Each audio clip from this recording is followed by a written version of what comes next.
Xalq osoyishtaligi yo'lida xizmat qilayotgan ayollar nafaqat kasbiy mahorati, balki matonati, irodasi va jismoniy tayyorgarligi bilan ham boshqalarga namuna bo'lmoqda. Toshkent shahar ichki ishlar organlarida xizmat qilayotgan xotin-qizlarni sportga keng jalb etish, ularning salomatligini mustahkamlash, jismoniy tarbiya va sportni ommalashtirish, sog'lom turmush tarzini targ'ib qilish hamda iqtidorli sportchi xodimalarini saralab olish maqsadida sport musobaqalari tashkil etildi. Musobaqalar sportning voleybol, stol tennisi va shashka turlari bo'yicha yuqori kayfiyat, qizg'in bellashuv va haqiqiy g'alaba ruhida o'tdi.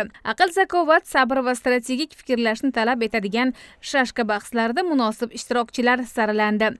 Ushbu musobaqada barcha tumanlar ham puxta tayyorgarlik ko'rgan. Musobaqaning birinchi turida g'oliblikni qo'lga kiritdik.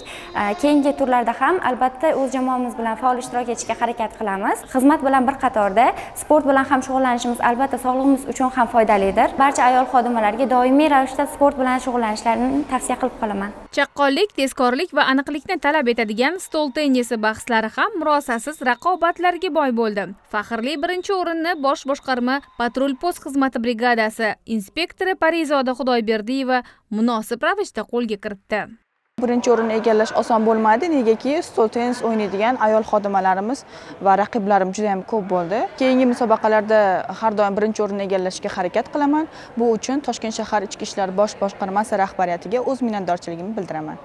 Jamoaviy hamjihatlik, o'zaro ishonch va birdamlik namoyon bo'lgan voleybol bahslari musobaqaning eng qizg'in uchrashuvlaridan biriga aylandi. Voleybol musobaqasi juda ham qizg'in, shiddat bilan o'tyapti. Barcha guruhlar kuchli. Toshkent shahar ichki ishlar bosh boshqarmasi apparat ayol xodimalari final darajasigacha yetib keldik. Hozir endi birinchi o'rin uchun Yakkasaroy tumani bilan bahs olib boramiz. Musobaqaning mutlaq g'olibi sifatida Yakkasaroy tumani ichki ishlar organlari faoliyatini muvofiqlashtirish boshqarmasi terma jamoasi e'tirof etildi.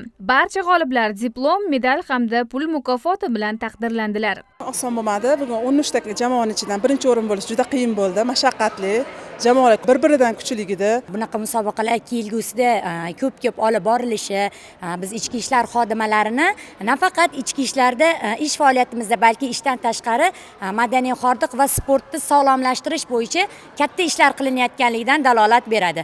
Hozirgi vaqtda voleybolga katta ahamiyat berilyapti. Shu munosabat bilan muhtaram prezidentimizga, Ichki ishlar vazirligi rahbarimizga, Toshkent shahar ichki ishlar bosh boshqarmasi rahbariyatimizga jamoa nomidan o'z minnatdorchiligimizni bildiramiz. Ushbu musobaqalar yana bir bor shuni namoyon etdiki, ichki ishlar organlarida xizmat qilayotgan ayollar nafaqat o'z kasbida, balki sport maydonlarida ham yuksak iroda, matonat va g'alabaga bo'lgan intilishni namoyon eta oladi.